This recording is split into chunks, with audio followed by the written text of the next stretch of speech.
Hello, welcome to I Am Aware.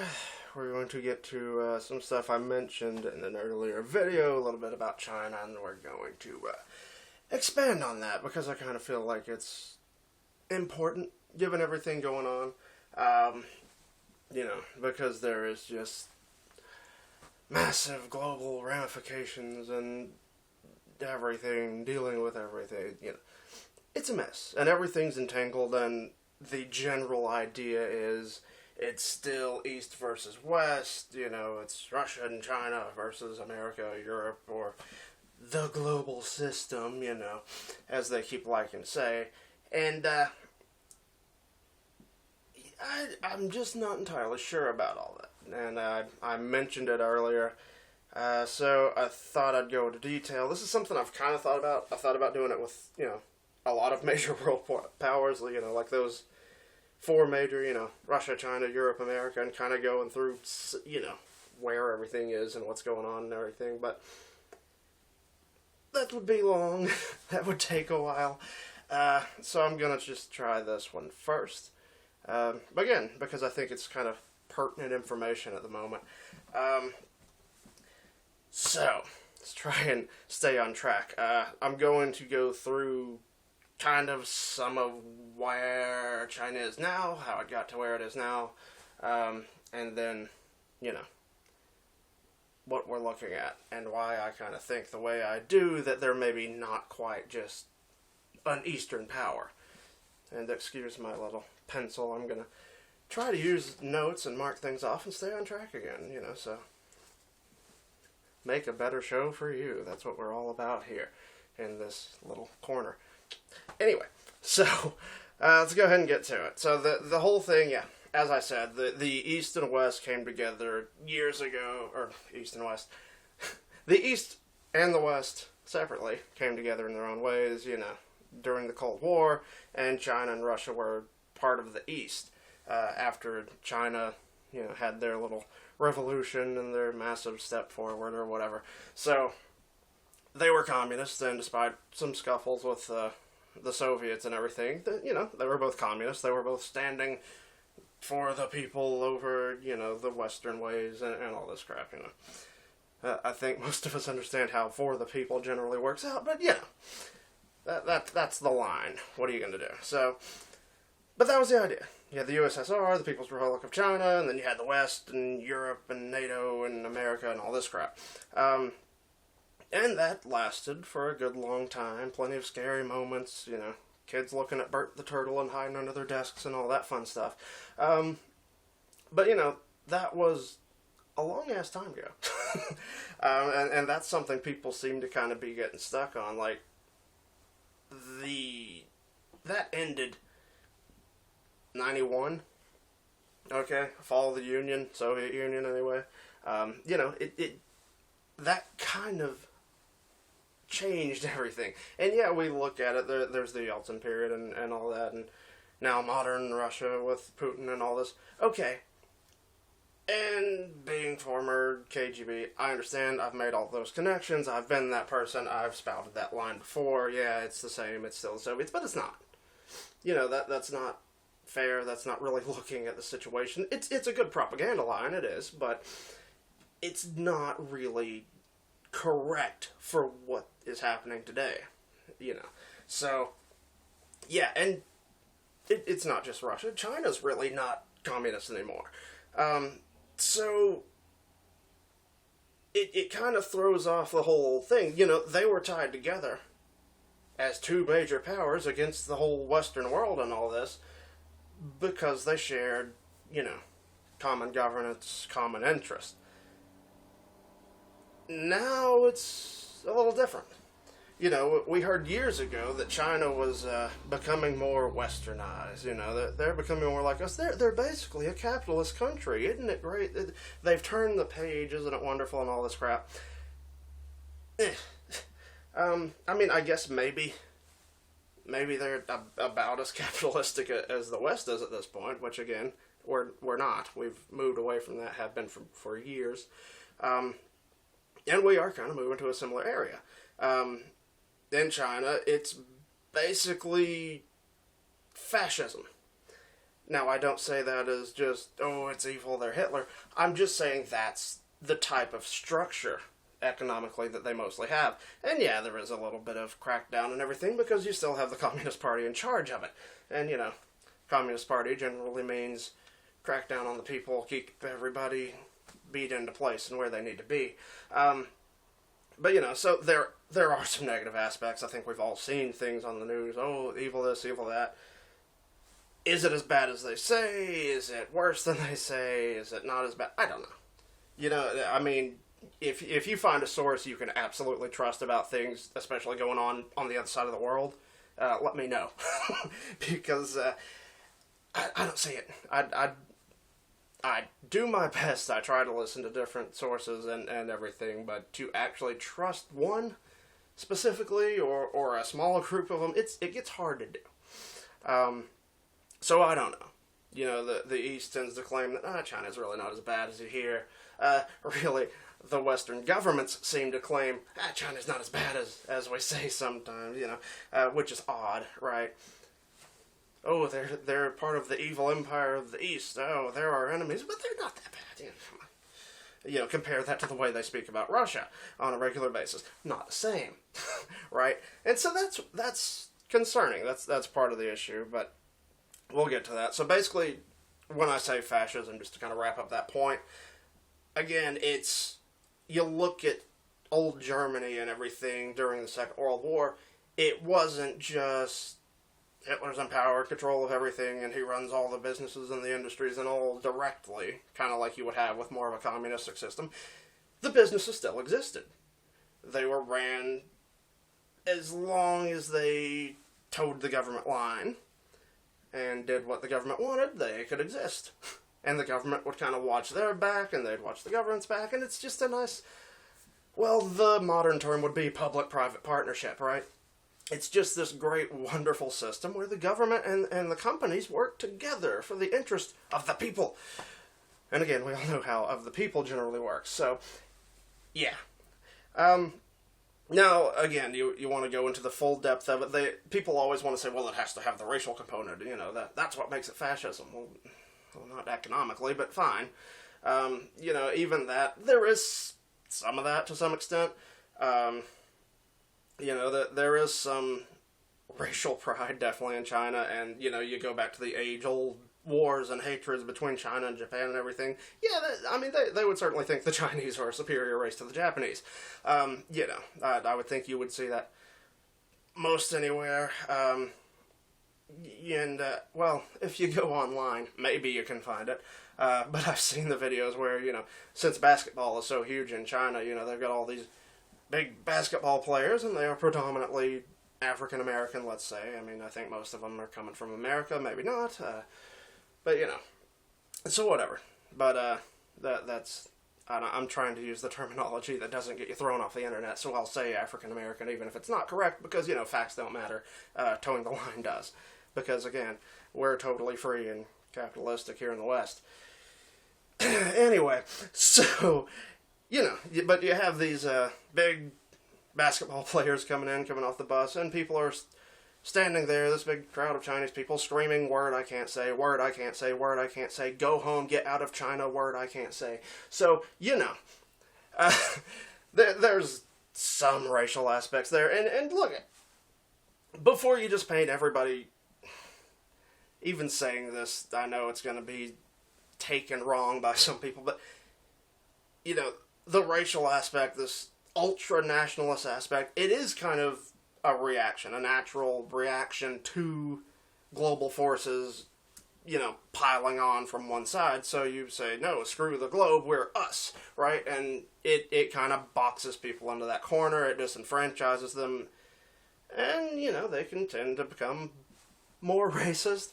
You know, whether they're actually bad, violent racists going to act on it and do horrible things, or they're just, you know, say nasty words and, you know, not pleasant, but still, you know, even if it's just a minor extent where, you know, they have that thought there with like, oh, minor aggressions, and, you know, you can put that into people if you push them down and disenfranchise them, you know, and that's basically what the world did during the Cold War. You know, it's the West, and largely, you know, this unipolar American power dominance over the world, especially as, you know, the wall came down and the Soviet Union collapsed. Even though China was still there, it was kind of like, yeah, well, we rule the world and we're going to do what we want, more or less. So, you know, but it is kind of a natural thing, and it's happening in a lot of places. This whole, you know, racial aspect and new racial nationalism, you know, because nationalism itself, again, it's painted as a bad thing. It's basically more or less a synonym for patriotism. So, you know, that in itself, I'm not going to say is a bad thing. You know, again, words, definitions, meanings, facts, you know, not that they matter in today's world all that much, but still, you know, I get a little stick in my brain for them sometimes. So, but anyway, you know, the point is, that is something that's kind of happening everywhere. We see it here in the West, in the United States. You know, you have neo-Nazi type groups here, and hell, they're in Russia, they're in Eastern Europe.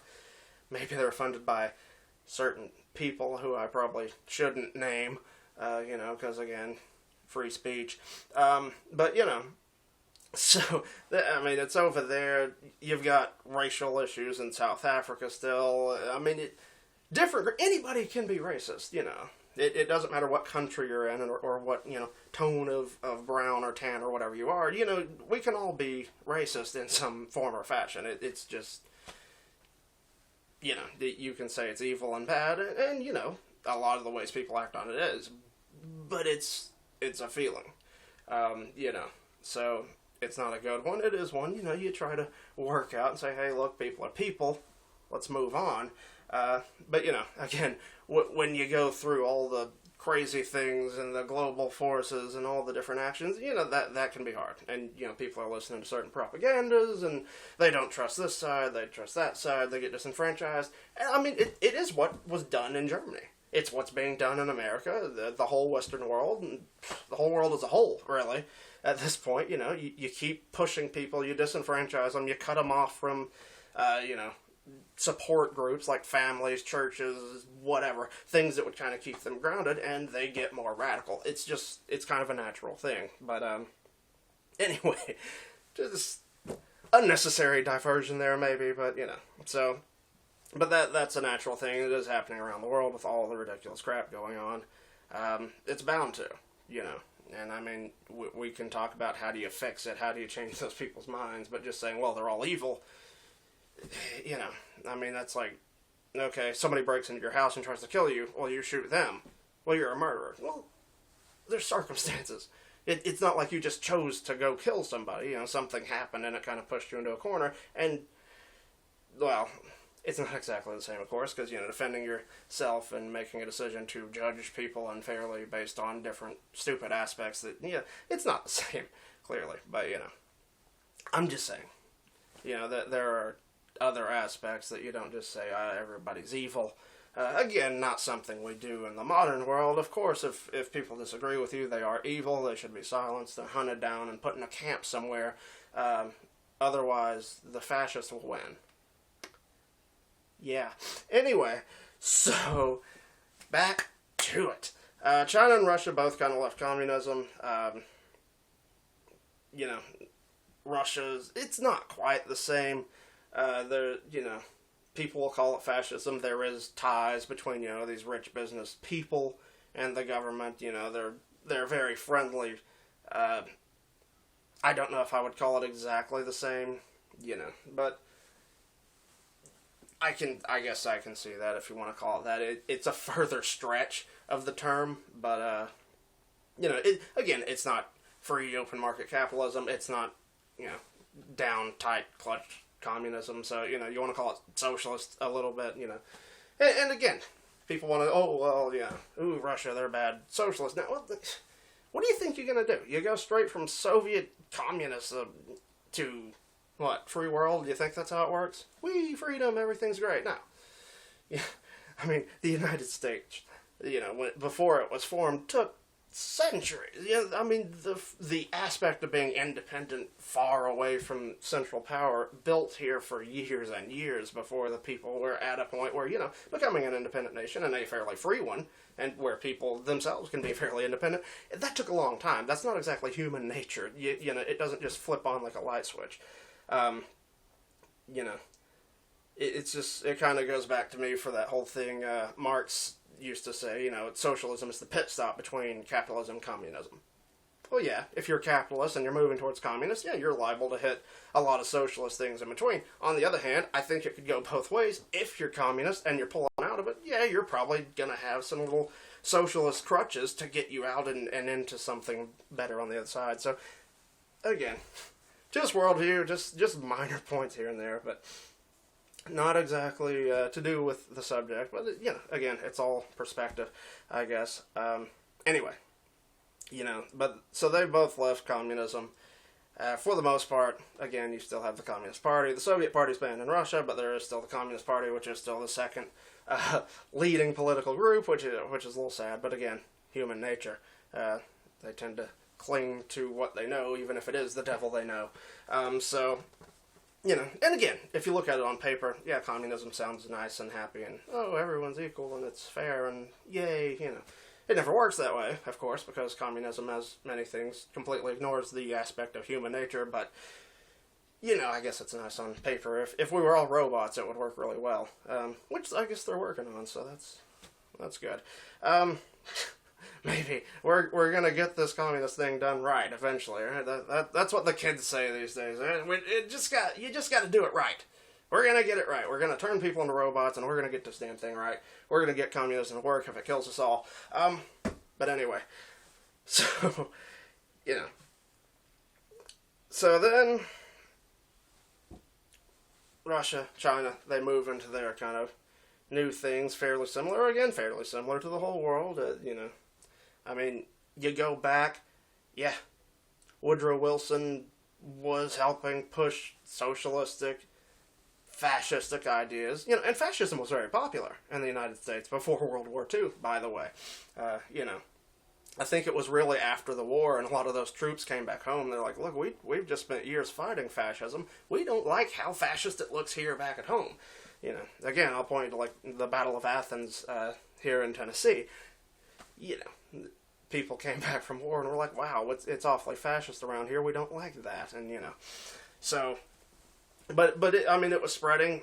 It's said Hitler took some of his ideas and some inspiration from people here. Like your Margaret Sangers and such, which want to do their part to get rid of those unwanted peoples. Can't imagine how that could go wrong. But anyway, so it was starting here. This kind of push out and away from what we would think of as just a free market where people can And again, you think of it as the small business. You've got your goods, you have this thing you make, or whatever, and you bring it. You've got your little store. You bring it to market. You make money. You have a nice living. Your white picket fence, your car, your dog, your wife, your two little kids in their little poodle dresses, and isn't it a wonderful life? We're really pushing away from that, and that started all the way back in the 20s. Winston Churchill was removed from power, I think before and after World War II, because he wasn't really going along with the socialist ways, right? And as I've said before, FDR kind of quoted as saying he liked Stalin way more than Churchill, which isn't alarming at all. So this is something that's been going on for a while. It's gotten way bigger. Like I said, I think World War II was kind of a setback to it because it turned a lot of the hearts and minds of the people, at least here in the United States, probably around more of the world, kind of away from fascist ideas. Like, okay, maybe that's not a great idea.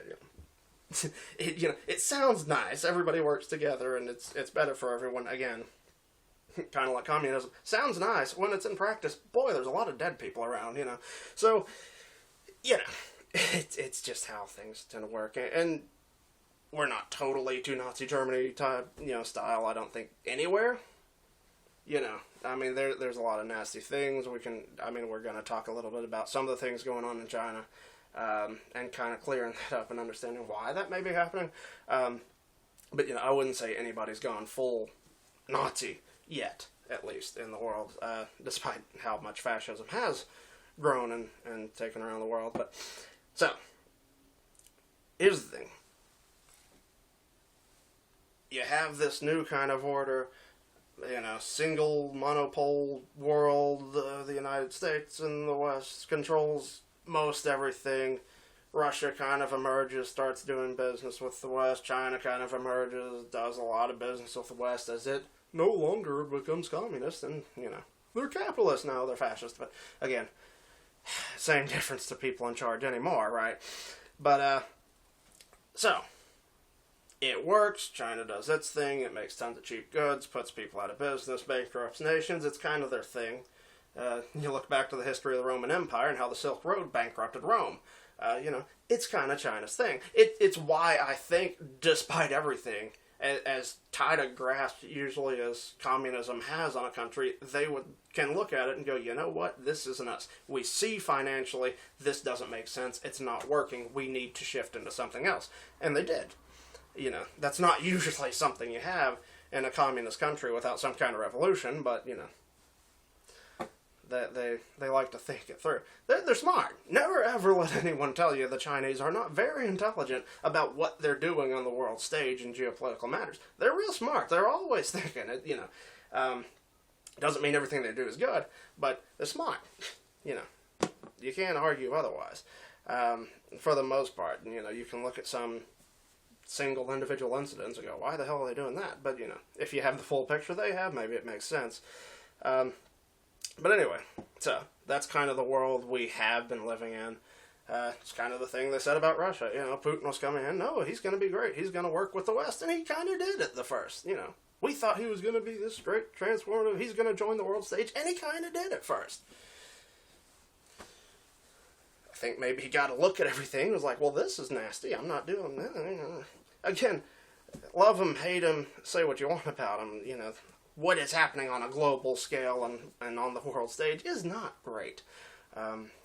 So I can understand him getting a look at that, hanging out with the Clintons for a little bit and being like, oh, you know what, boy, things are weird over here. Boy, they're creeping towards our borders a lot for us to be friendly with.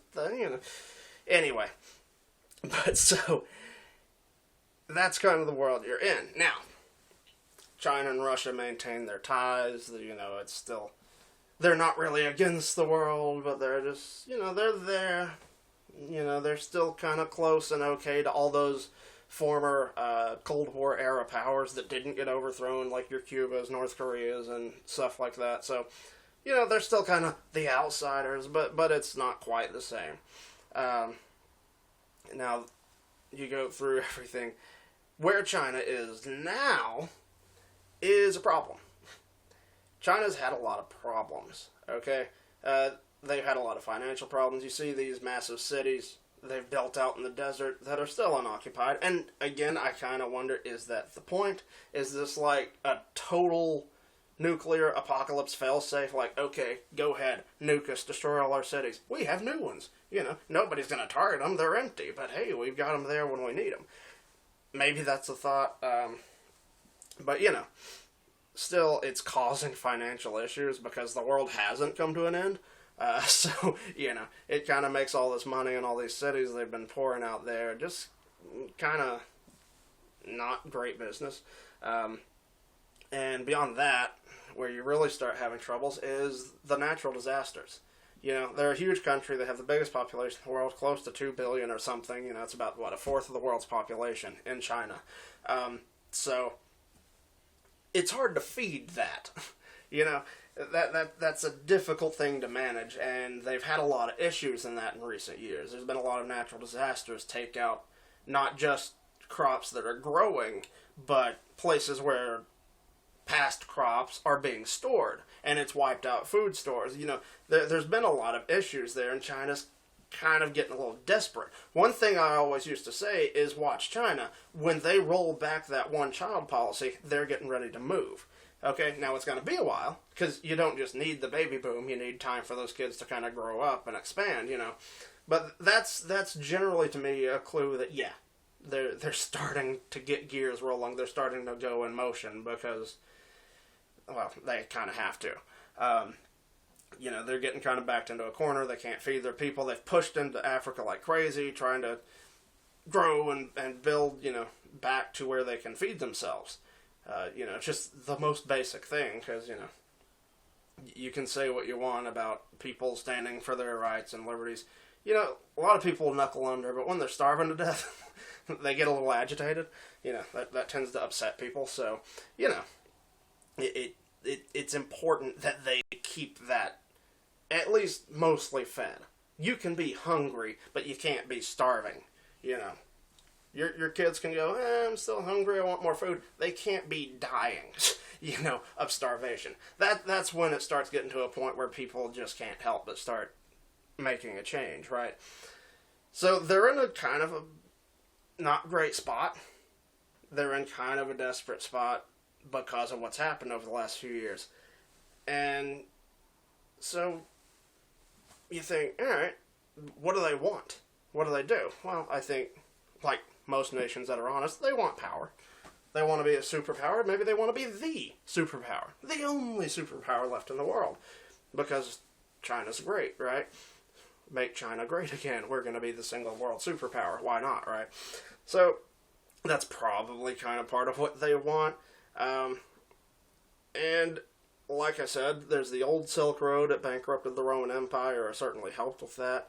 And, you know, there's kind of something they're wanting to do now. It's kind of a similar thing. We want to restart that Silk Road. We want to get goods from China out to the Mediterranean so we can pump them into Europe, maybe North Africa, maybe the Middle East, wherever, you know.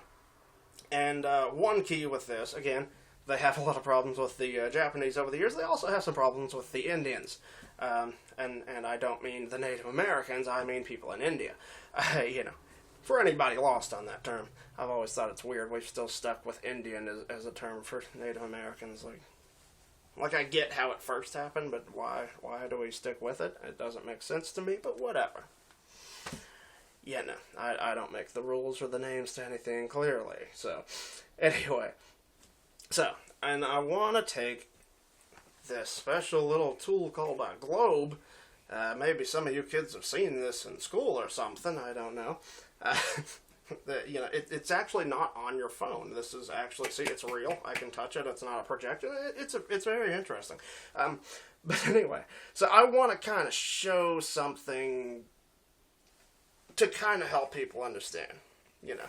And, you know, I know I've got the map behind me there, but it's way back there, and it's hard to turn and point and all this crap. This is a lot easier, I think. Now, it's small. I know you can't read the individual stuff, but it'll give you a general idea, I think, I hope. Now, here you have this little teal area. This is China. Not exactly little, but, you know. Now, they don't like India, but they want to get to here, this Mediterranean Sea, right? This is where you want to go. This is where you can get goods to this area, this, you know, and you can start pumping them out into all these different markets and across, maybe all the way to the United States, across the Atlantic, to South America. You know, you can do a lot.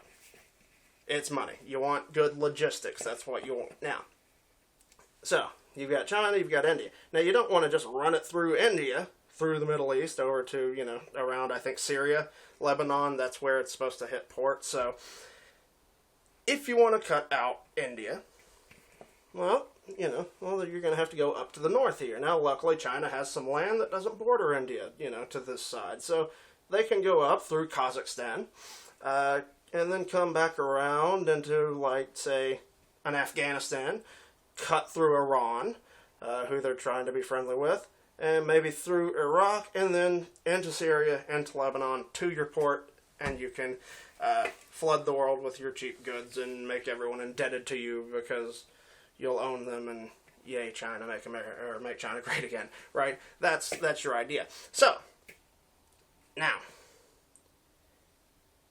if you think about it, we've had an interesting thing happen where not all that long ago, well, I guess about 6 months or so, maybe 7 now, the whole fall of Afghanistan thing, right?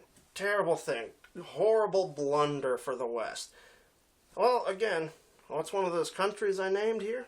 All right, Afghanistan. Right here, right on the downslope of after you detour around India, you've got Pakistan and Afghanistan here. Kind of potentially an important point on your Silk Road, especially before you cut through, into Iran and all this. So people have looked at that. People still look at it, and it's something I kind of wanted to do. I don't think I ever did a video or a story on Afghanistan because I sat there and watched it, and, again, over a month, just, there's so much crap that needs said, and it became just so massive. It's like, well, hell, you can't do it all. And eventually, again, given how much the social medias like to put my videos out there, kind of just, it's one of those, just, screw it. But it was strange, There was the timeline, there was the Donald Trump timeline for pullout in Afghanistan, and that's not what Biden stuck to. And, he wants to say, oh, well, the Taliban, and this and that. But why the hell the pullout then? Why did that make sense? It didn't match Donald Trump's line, so you can't just say, well, I had to, Donald Trump made the deal. No, because you broke the deal. You stayed weeks and weeks after Donald Trump's date. I think that was in May when Trump was supposed to have forces pulled out of there. I don't remember exactly. Again, been a little while, but, it's weeks, maybe months later that Biden had the Americans pull out. And, I mean, just ripped them out of there. Like, gone. Not some long... you think you're taking this much longer after the date to pull out. You're going to kind of do it in steps. You're going to kind of start working things out. Not just rip it off like a Band-Aid. Didn't make sense. You think, why the hell does this happen? So why would you wait that long? Why would you pass the date and then say we have to stick to the date and then pull out on this random date that made no sense? And why would you just rip forces out and leave no possibility for resistance, your supposed allies, to really fill that gap while the Taliban was just breathing down their necks and ready to go at any time? You had actual stories where, the allied Afghani fighters and army woke up the next day and I'm like, where the hell did the Americans go? They were here last night. I mean, that's not how you do things. And it makes no sense, and you can say, well, they're incompetent, they don't know about global issues, Biden's an idiot, he's pudding-brained, and well, what can you do? It's just a failure. Well, interesting thing, Bagram Air Base, multi-billion-dollar air base that we had built there over 20 years, last I heard, and I'm talking, like weeks after the fall and complete pullout by the United States, China seemed to have some forces there. Interesting. The largest copper mine in the world. I think we all know copper's kind of an important thing. People steal it out of your house and out of your pipes because, it's worth money, not just as, a drinking, system, like, pipes and all that. It's not just for that. It's a good conductor. It's important to the modern world and all our modern devices. Largest copper mine in the world in Afghanistan. Last I heard, a lot of Chinese around that copper mine. Interesting. So, isn't it strange that we passed the deadline until a point where, let's say maybe the Chinese were prepared to move, had all their pieces in place, and then we rip it out with no chance for anyone to stand up and fill that gap.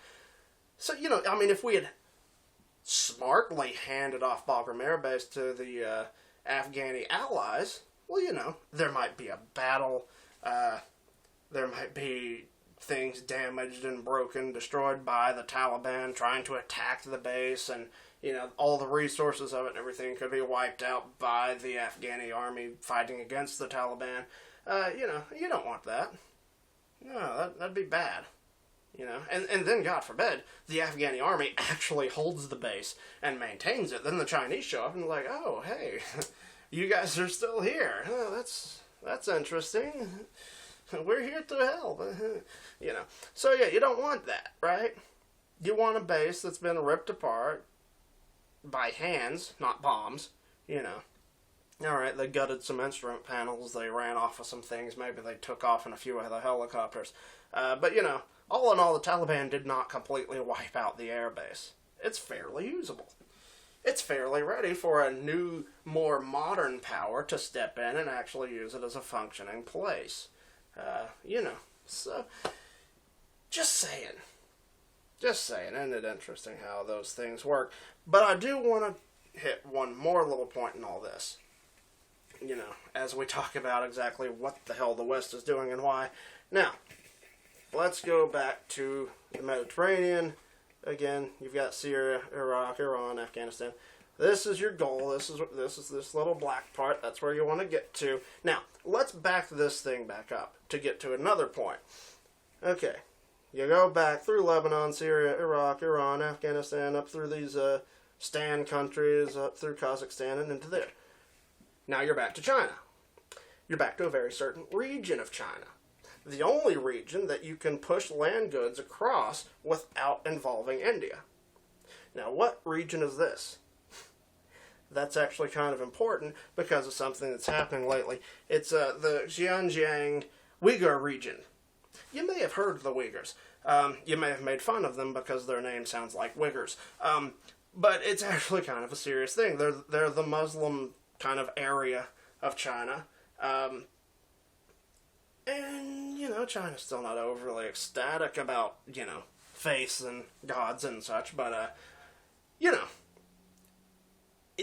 there's more to this. You hear about the Uyghurs and, oh, they're putting them into camps. They're putting them into work camps. China says, well, no, we've built these factories and facilities. We're teaching them how to build things and to be useful and to make products the modern world wants to consume.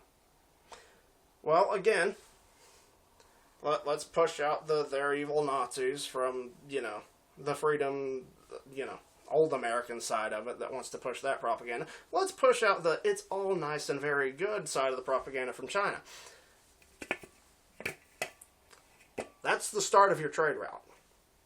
It needs to be under control. You can't have people rabble-rousing and fighting against your government in the major portion of your country that is going to start your new trade route. You also want a lot of good production facilities and everything there so you can make it, put it on the truck, and start it down the road. Now, while I'm sure they're not saddened, it doesn't hurt their heart to take out some Muslim minority people, you know, because, again, we've seen some places around the world where Muslim people can kind of rise up and be like, screw your government. We want to do things our way. You can understand that, but I don't think that's really the main part of this. This is starting the road. They are settling that region. They are settling down and cracking down on those people, not because they're a minority, not because, oh, racism or damn evil anti-freedom people. It's just business. Okay? You have to settle that region. You have to build those facilities. You have to have that crap ready to go so you can put it on the trucks and put it down this new Silk Road. And screw you, India. You know, because why not? And I really think that's what we're looking at now. That's why this Uyghur thing has happened. That's why the Western world seems to be like, you know, Uyghurs, do we really care? Does it really matter? You know, I don't care. Do you care? No. Who cares about them? That's an internal problem for China. That's not our problem. Now, Ukrainians, that's our problem, not Uyghurs. So, you know, isn't that special? But see, now, that's where you start getting into what the hell exactly is happening here. It's where you start really questioning how much, you know, whose side is China on? Whose side are we on? What the hell is this? Why would we make a situation in Afghanistan that hurt us badly, hurt our allies, hurt the whole global effort of Afghanistan and trying to modernize it over the last 20 years, and just leave it wide open to be taken by somebody else? Why do you do that? Why is Western media coverage and a lot of, you know, big entertainment stars and stuff, why are they so cool with China? Why are they so okay? Why is Russia invading a country, having a natural kind of war going on? Why is that absolutely evil? But everything China does is okay. Why is it that in the Olympics, oh, a Russian athlete, oh, evil 15-year-old girl, we have no facts of the case, but she's evil and wrong, and you know, she's taking the easy way out, she's such a piece of garbage. But the American who defected, renounced citizenship to go be a Chinese citizen and compete for China, she's a hero. Why is that? Why does that happen? How does that make sense? What world do those things line up? Is it a world where Russia and China are together over here and America and the West are over here and we hate each other? Does that make sense? Does it make sense that we hate half of the enemy powers but not really the other half? Does it make sense that we make excuses for one country and just call the other country basically the devil? How does that make sense? Where do those facts line up? To me, it doesn't line up where we're just in this bipolar world. East versus West. It doesn't make sense anymore. Now, you know, it's something, there's a phrase you should all be familiar with by now, because, you know, it's gotten out, it's this whole idea of China, I don't have the exact translation of it probably, but, you know, it's, bad talk with good action, or, you know, good favors with a little bad talk, however you want to put it. You know, it's this Chinese phrase kind of philosophy. They don't care if you say some bad things. They don't care, oh, evil China. Oh, don't take those islands in the Pacific, China. Well, you did. Well, don't build them bigger. Oh, damn. Well, don't do it, you know. Well, we don't like you doing that. Oh, don't fight those Uyghurs. Don't put them in the, well, you know, well, we really don't care about the Uyghurs. That's okay, you know. Oh, hey, don't take Hong Kong. Don't crack down on, well, you know, I mean, it's your place. You can do what you want, you know. So, yeah, there's a little bad talk, but where's the action? Look at the global response to Ukraine. Where the hell is that on the Chinese side? Where is this global response to stand with our people in the Pacific who would stand against Chinese growth and aggression? Where the hell is that? You know, so it's a little interesting, right? Is this whole world exactly what we think it is? And besides the fact you want to go to what we've been dealing with over the last 2 years, this outbreak, where did it come from? Who was funding it? What person who happens to be the face of the outbreak here in America had an organization that was pumping money into the lab that the virus totally didn't come from? Okay, see, there's a lot of things that don't make sense. If those are enemies, equal enemies that we don't like and we're standing against, these things don't make sense. Right? And so again, a little bad talk, but a lot of good action, a lot of favors, a lot of friendliness under the scene, you know, behind the scenes, under the covers, everything's good. Oh, we'll talk bad. We'll say, oh no, we'll shake our finger and oh, don't do that, you're bad, we don't like you that. Where's the action? Where's the economic penalties? Where's these massive untold sanctions we've seen over the last few months? Or, well, last month in Russia and dealing with that. Where the hell is that on the other side? Where is this massive attack? On the other hand, where's the Chinese response? If they're so close to Russia, and I really think what you have there is kind of this alternative. You know, I mean, no, just to wrap it up, let me go ahead and take everything. You've got Afghanistan, you've got the potential outbreak, and the working together there. You've got all these things, all this talk. You have the complete ignoring of, you know, taking islands and everything. You also have a couple of things we've seen during this Ukrainian conflict to help Europe. You know, this is one story that came out. We're going to divert oil from Asian markets to send them to Europe. Well, what would those Asian markets be? Would it be South Korea and Japan, the major forces who would stand against China if there was some kind of combat? Are those the people we're diverting oil from now to help with the Ukrainian fight, this noble cause we must all stand behind? Is that what's happening? I don't think we're selling a ton to China. You know, they've got hooks laid in the Middle East. They're close to Russia. They'll buy their oil, sure. So who the hell are we diverting that oil from? Would it be the people who would stand against them? People that we are supposedly allied to? And I think it also calls into question now, what is the status of Taiwan? If we're willing to give up 20 years of work in Afghanistan, what's this little island? We don't care. I mean, how much does it really help us? Are we going to stand behind Taiwan? We've seen no talk, even, that, really strong talk that we're going to stand behind them. China comes out and like, yeah, we're going to take you and nobody's going to care. That's what their newspapers say about Taiwan. Yeah, we're coming. Nobody's going to, the West, the United States, they're not going to do anything when we show up. You're screwed. You're ours. It's over. Do we come out saying, hell no, we're supporting our people. We're going to send tons of forces to the border. We're going to support our allies. We're going to stand behind them in this great global cause that we all must support because China's evil too. No, that doesn't happen. And so it kind of makes me think that's on the table. It's not necessarily done, but I would really say Taiwan is on the table as far as the West trying to pull China to its side. And I think China's considering it because of the lack of action taken by them in this conflict, in this, fairly destructive just attack on everything Russian. Death threats on Russian hockey players, pouring out Russian vodka. That doesn't even make sense because you already bought it. You've already given them the money from it. But no, we're going to pour it out because we're idiots.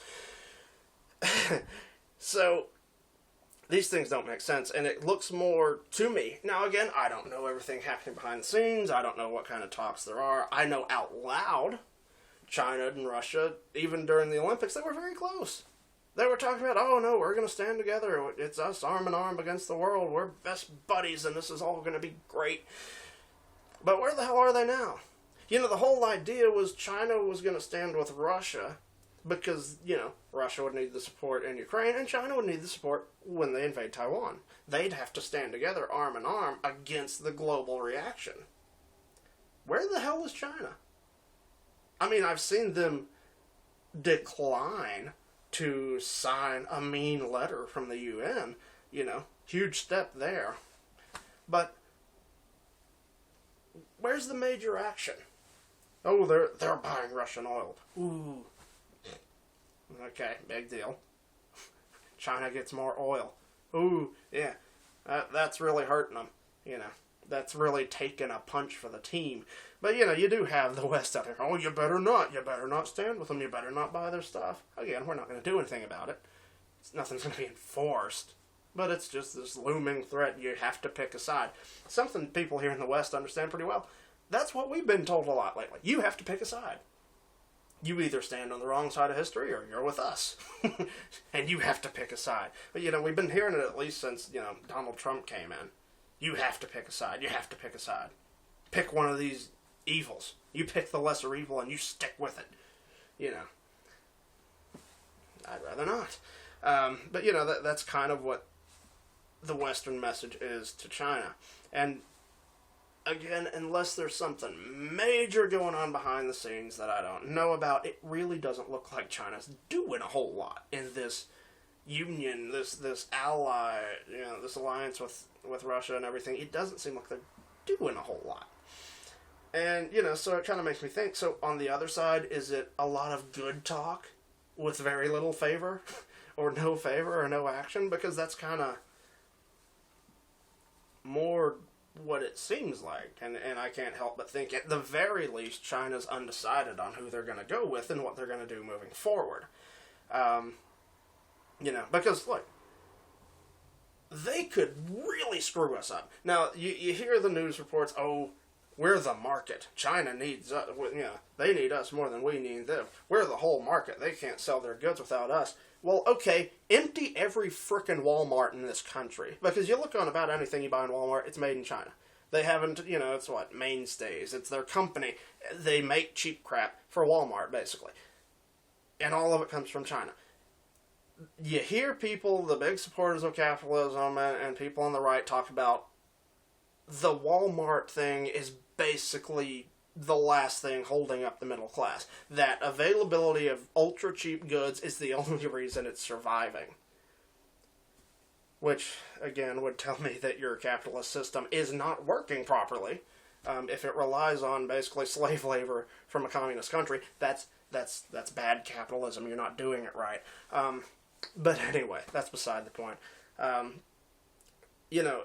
So what if that went away? What if that was it? They say there's, 2-3 weeks of supplies in stores? Okay, let's say when we put those sanctions, ultra absurd, super strong sanctions on Russia, kicked them out of the world, basically. What if China said, look, even taking a fairly neutral tone, like, you know, we understand you don't like what's going on here, but we feel that your reaction is way overboard.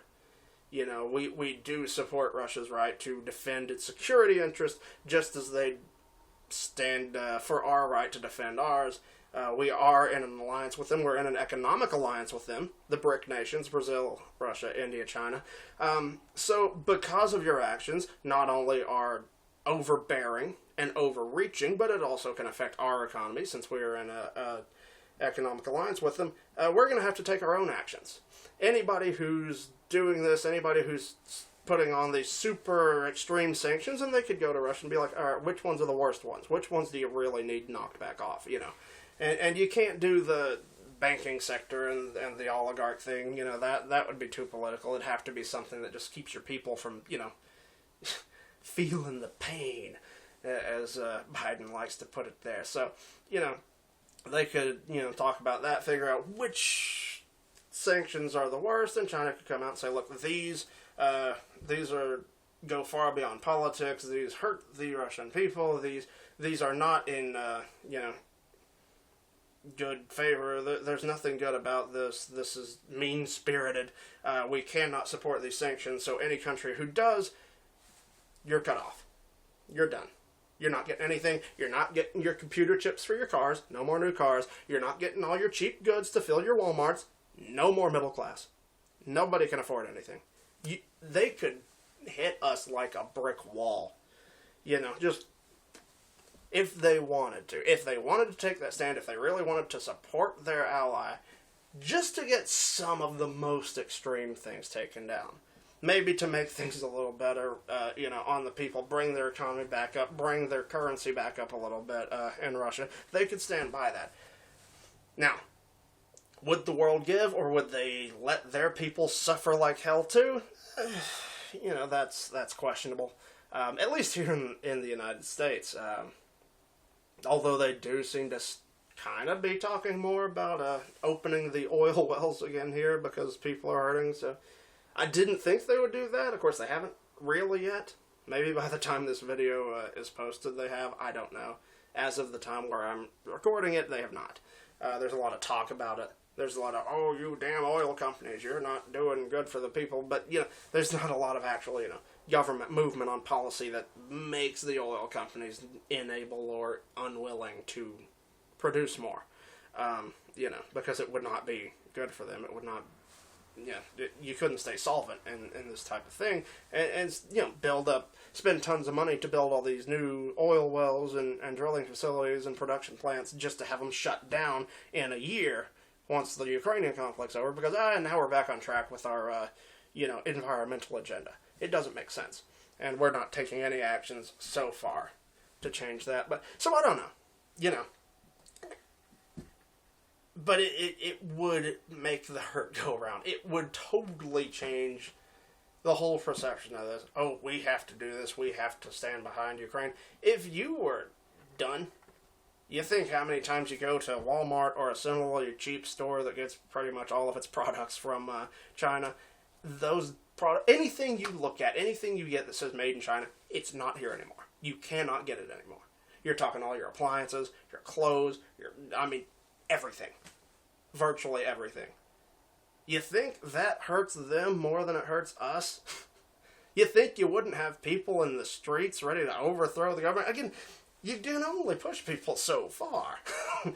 Once the food and all this is going away, because they could easily cut off food, we're already kind of seeing the cutoff of fertilizer and stuff, which is going to cause a major food shortage if things stay the same as they are now. So yeah, we already see some aspects that are going to hurt long term. But, you know, if they really wanted to stand with their ally, there are steps they could take. You know, again, in my opinion, that are certainly not being taken or even talked about. So, you know, I think China's not fully committed to the East anymore. And, again, you got to look at it as they think what's best for them first. Yeah, sure, they can have an ally, and okay, Russia's great. Yeah, we've been talking for a while. We're friends, whatever. But what's good for us? That's the ultimate end of Chinese policy. What's good for us? And I think they look at it, and you kind of have to wonder, what's the better thing? You look at all the crap, all the ties to American politicians. Maybe one's currently serving at the highest positions of government power in this country. There's a lot of ties between China and those people. There's a lot of influence. So, if your choice is Russia, who's a staunchly independent ally, or the West, America, who's maybe a fairly manageable, controllable, weakened enemy, who, by all our future plans, is only going to get weaker, which one of those is better? Which one of those gets you to where the ultimate power? We're on top. So I think that's kind of what you're looking at. And, what can Russia really do? Yeah, okay. China stands with Russia, so Russia will stand with China when they take Taiwan, which they're so overly dead set upon. But Russia can't give up Taiwan. Russia can't make it virtually impossible for Taiwan to stand up to China. Only the West can pull back and do that. Only the West can pull back defenses, pull back support, and make that an overnight victory like they kept saying it would be with Ukraine. And now they want to mock it. Oh, look, you didn't win in a day. You're horrible. Billions and billions of weapons and dollars of weapons. Yeah. Anyway. But, only the West can make that happen. We can give them that. Russia can't give them Taiwan. They can say, we're going to stand with you in your war effort. We can stand with you against the Western sanctions that come. But they can't basically hand it to them. Are they... what's Russia doing? Russia just went back on the gold standard. Or maybe on the gold standard for the first time. I don't know. They're on the gold standard. That's the thing the United States was on up until Nixon. When wages and everything good in the country was going up, and then it kind of went and leveled off and really became stagnant wages and all this. Because evil corporations, your currency went to shit. You came off the gold standard and it hurts. Well, Russia's now saying we're on that. We're doing the gold standard. And not only that, but if you want to buy any of our oil or anything, well, you know what? You're going to have to do it in rubles. And, well, you don't have rubles, but it's okay. You give us some gold, we'll give you some money, and then you give us that money back, and we'll give you the oil. They're enriching themselves. Now, yeah, short term, economically, they're in hell. But, long term, they're taking some steps that are actually, intelligent. Makes sense. Could help grow that country to be a lot stronger long term. So, is that good for China? Does China want an even stronger Russia? Let's go back to our little globe here. Here's China in the tealish, bluish color, and this giant yellow thing that they share borders with here, that's Russia. Now, do you want a super strong, superpower ally right on your border? Or would you be okay with them falling apart and having a super weakened enemy all the way over here? Which would be, a lot less of a threat in any kind of immediate term. Yeah, there's American bases around right now. Who knows, that those might get abandoned or turned over to local forces or something too. This is overdue. We need to turn back all these bases we have in Japan to the Japanese. Well, we're taking all our gear. I'm sure we won't leave them everything like we did the Taliban. Yeah, we're taking all our equipment. We're going home. You got it, Japan. What? Hey, South Korea, all these bases. Yeah, we're gone. It's yours. This is the right thing. You should have control of your own destiny. So we're just gonna get away. Who knows? So, but the West can do that. The only country, what the hell, let's bring it back up. The only country Russia has much influence in, can do to help China, is Kazakhstan. Good close ally to Russia and everything. Now, again, that's one of the points along the road of this, it's the first point. China and Kazakhstan are the border. That's the border you use to avoid India.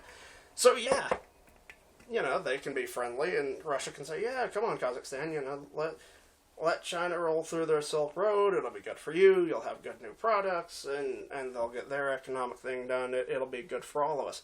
Everybody benefits, right? But we've already seen, again, as I mentioned in talking about Russian things, we've already seen Kazakhstan have some trouble within the last year, since Biden has taken over. Same kind of troubles Ukraine kind of looked at back in 2014.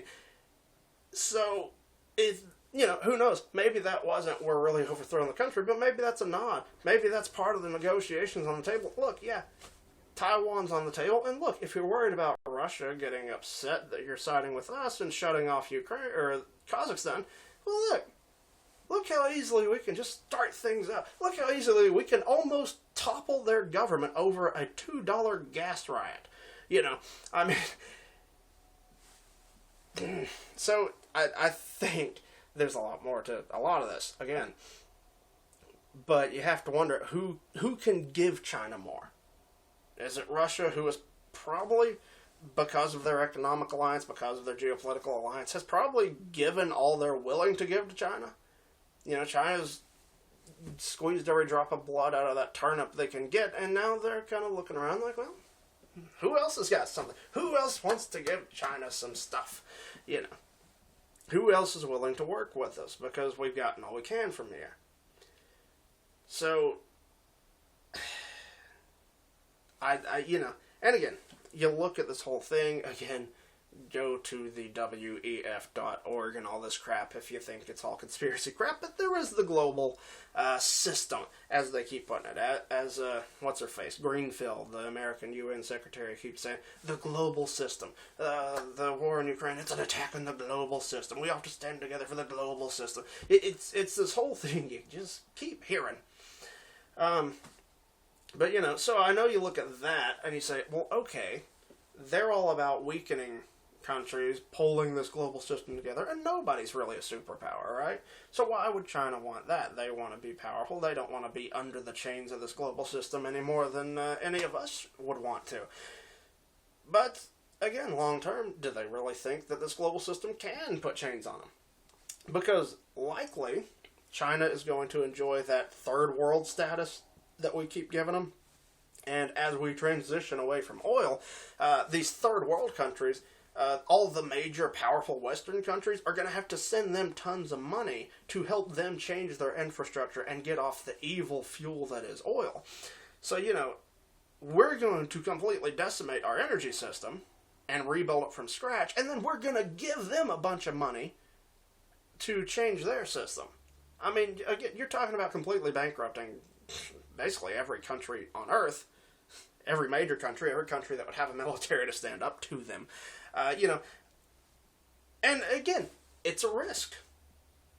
You're on your own, but you're a fourth, at least now, right now you're a fourth of the global population. After this massive hunger outbreak across the globe that's very likely to happen, who knows, you may even have a greater percentage if you work it right and keep your people fed while others are starving. You may be doing just fine. You may become even more powerful. But because you've got your hooks in the stupid people in the West, they're willing to look at you, oh, poor China.